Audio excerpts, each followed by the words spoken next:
We shall briefly discuss how and why we use FibroScan in patients with liver diseases. With progression of disease, liver become harder and stiff. We measure stiffness of liver in this technique using sound waves because sound travel faster in the harder medium. First image shows FibroScan, which is transient elastography.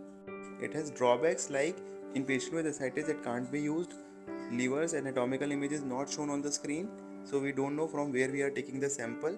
Depth is limited, and depending on body mass index of patient, the results are inconsistent. So nowadays we use point shear wave elastography, that is second image, or even better 2D shear wave elastography, which is shown in the third image.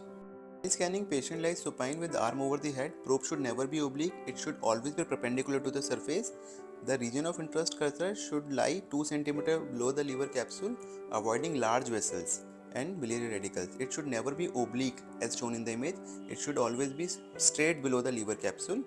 And asking the patient to stop breathing, we take the reading and the reading is being recorded and it is being saved in kilopascals.